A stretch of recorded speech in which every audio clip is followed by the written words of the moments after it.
आज वही स्थिति, उसको सार्थक करने का काम अमित ने किया है। प्रतिमाएं क्या है? प्रतिमाएं प्रेरणा है, प्रेरणा के स्तंभ है। प्रतिमाएं, वो देश मर जाता है जो अपने पुरखों को भूल जाता है, शहीदों को भूल जाता है। आज जो यादगार माइलस्टोन अमित ने रखा है, इलाके का, जिले का, बिहार का बच्चा आने वाली भावी पीढ़ी महाराणा प्रताप से प्रेरणा लेने का काम करेगा। एक बहुत ही ऐतिहासिक क्षण में हम एक दूसरे से मिल रहे हैं। साथियों, महाराणा प्रताप पर कुछ बोलना सूर्य को दिया दिखाने के बराबर है। हमें कुछ बोलने की जरूरत नहीं है। महाराणा प्रताप क्या थे और उनका भाला कितना था, उनका कवच कितना था, उनका हाइट कितना था, ये सब कहने की जरूरत नहीं है। महाराणा प्रताप का दो जानवर जिसने साथ दिया, चेतक, वो भी जब अमर हो जाता है इतिहास में, राम प्रसाद हाथी, वो भी जब इतिहास का अमर पात्र हो जाता है, तो महाराणा प्रताप पर कुछ बोलने की जरूरत नहीं है। महाराणा प्रताप को जीने की जरूरत है, महाराणा प्रताप से सीखने की जरूरत है, महाराणा प्रताप के राह पर चलने के संकल्प की जरूरत है। इसलिए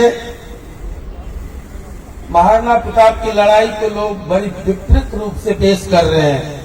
आज के संदर्भ में बहुत दर्द होता है, बहुत दुख होता है। माफ कीजिएगा, मैं आया हिंदुआ सूरज, आपने भी कहा, हिंदुत्व आपने भी कहा, अधिकांश लोग यहां जमा। आप चले जाइए रामायण में, हिंदू शब्द ढूंढ के लाइए। आप चले जाइए महाभारत में, हिंदू शब्द ढूंढ के लाइए। आप जाइए उपनिषद में, हिंदू शब्द ढूंढ के लाइए।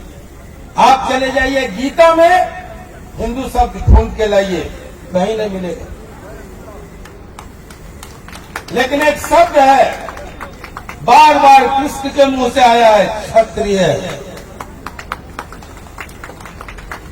रामायण में भी मिलेगा। हर हमारे जो जिसको आज हिंदू धर्म ग्रंथ कहते हैं, उन धर्म ग्रंथों में बार बार क्षत्रिय शब्द का उल्लेख है।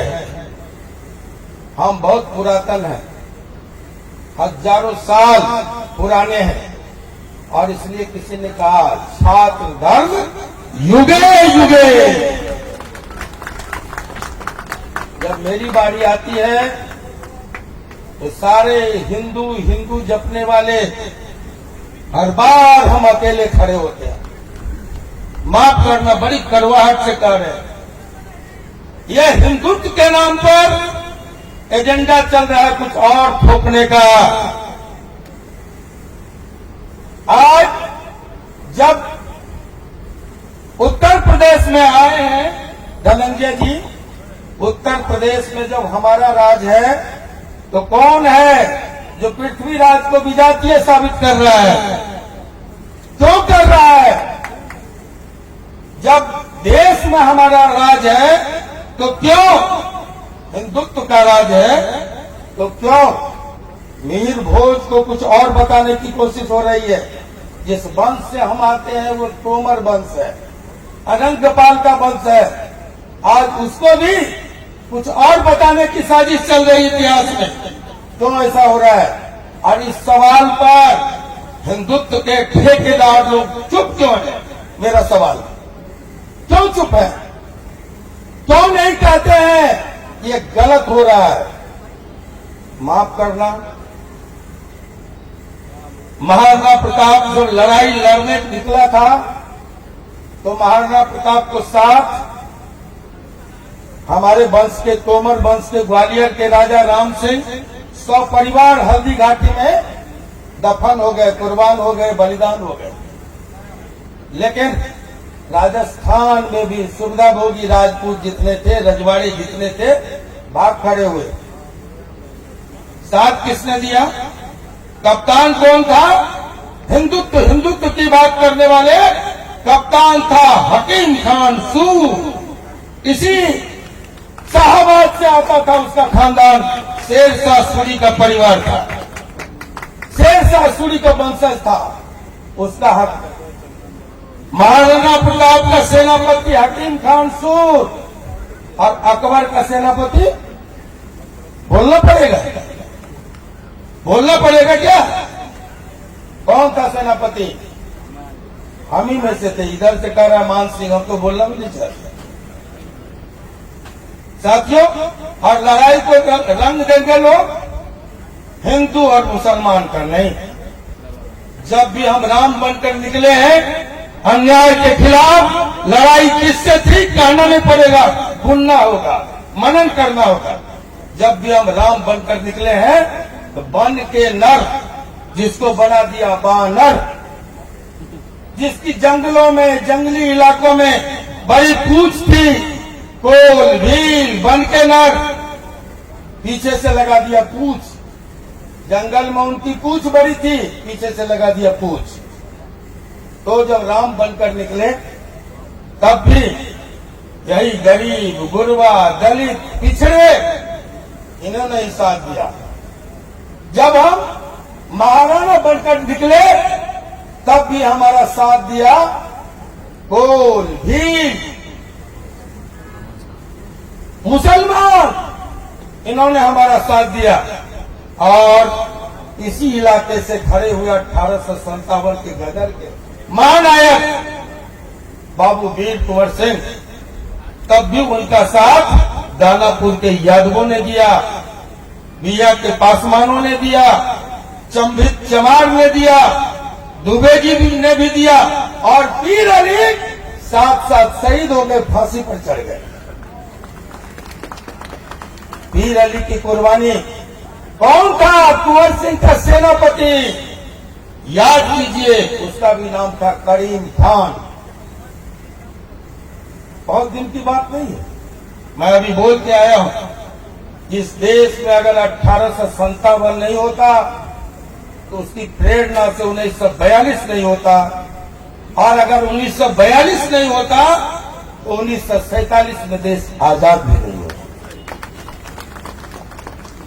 और आजादी के संघर्ष में हमारे इतिहास को दफन करने की जो साजिशें हो रही है, जो कमजोर करने की, छोटा बताने की साजिशें हो रही है, उस इतिहास में, इतिहास बताता 1857 का कि सबसे बड़ी उम्र का योद्धा, जिसके बारे में कहा जाता 80 वर्षों की हड्डी में जागा जोश पुराना था, सब कहते हैं कुंवर सिंह जी बड़ा वीर मर्दाना था।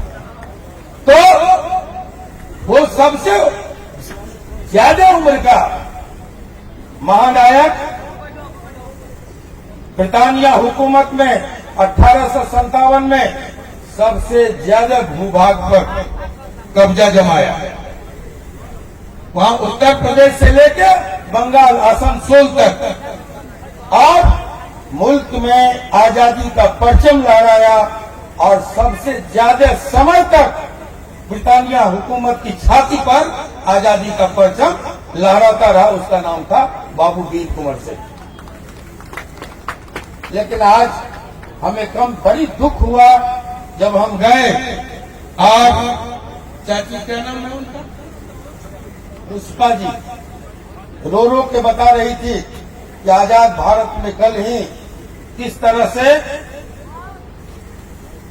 बूटों से, कुंदों से मार मार के एक स्वतंत्रता सेनानी के परपोते को, कुंवर सिंह के परपोते को, सरपोते को, जो भी हो, उनके वंशज को मार मार के और लाश फेंक दिया गया बाहर।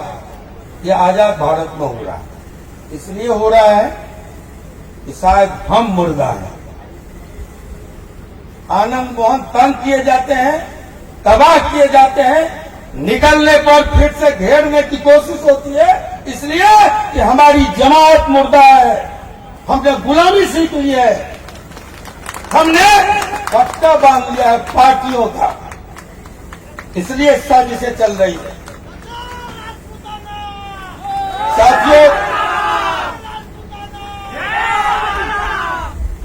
साथियों, हमने कहा कि कुंवर सिंह भी जब निकले थे तो सभी वर्गों की एक महायोद्धा थे, महानायक थे, लेकिन मैं समझता हूं कि 1857 के गदर में उससे बड़ा कोई जन नेता नहीं था जिसके साथ हर वर्ग, हर समुदाय, हर धर्म के लोग थे। इसलिए आज जब हम महाराणा प्रताप की प्रतिमा के अनावरण के अवसर पर इकट्ठा हुए हैं, एक बात जान लीजिए, लड़ाई हिंदू और मुसलमान की नहीं थी, लड़ाई गुलामी, आजादी और स्वाभिमान के बीच थे। एक तरफ गुलामी थी और एक तरफ आजादी थी।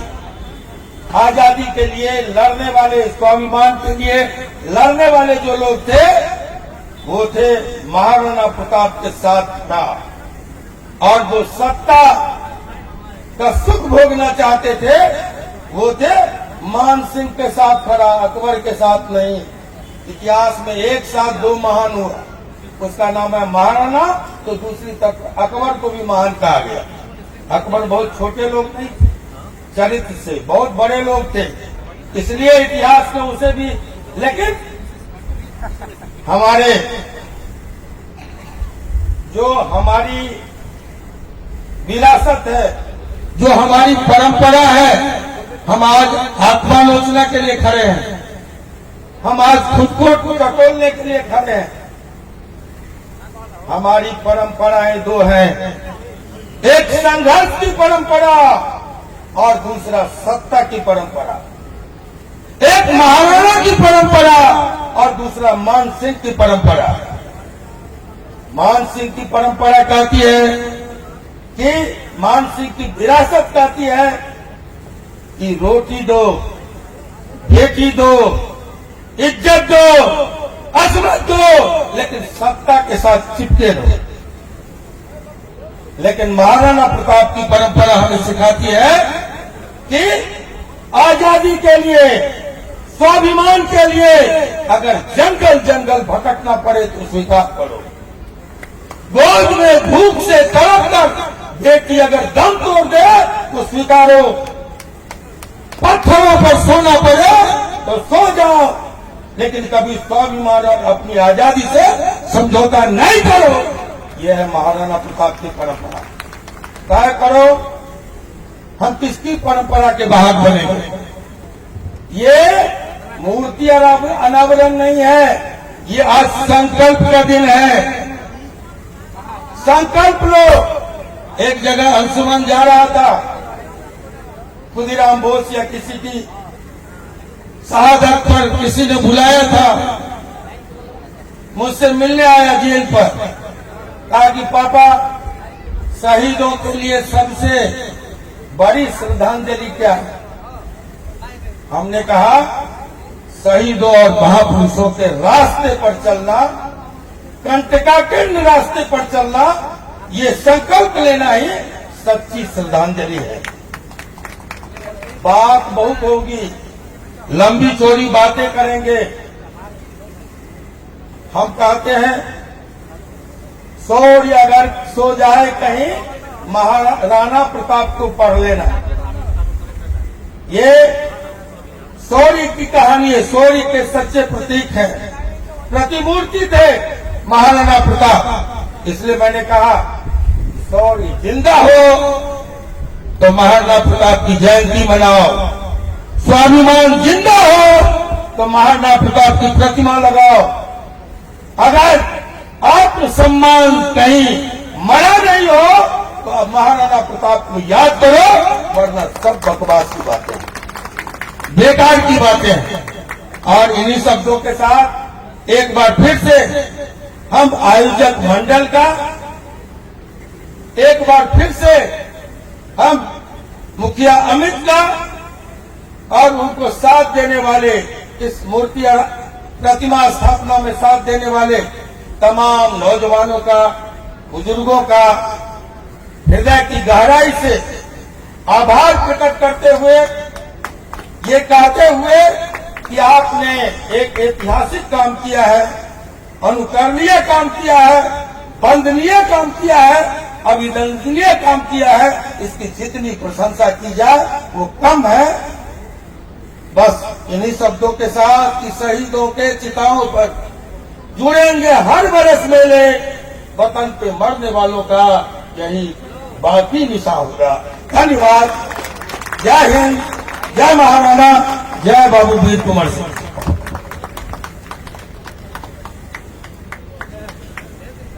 मंजिलों पर निशान होते हैं, हौसले जिनके जवान होते हैं। जब पूरी दुनिया को उत्तर नहीं मिलता तो उत्तर प्रदेश जाना पड़ता है, और उत्तर प्रदेश की धरती से एक ऐसा युवा नेता जिसने हलचल पैदा की, और यकीनन जब वो बोलेंगे तो लगेगा कि आत्मीयता का भाव भी है, शेर की दहाड़ भी है, और यकीनन बुलंदी पे ऊंचाई पर रख करके अपने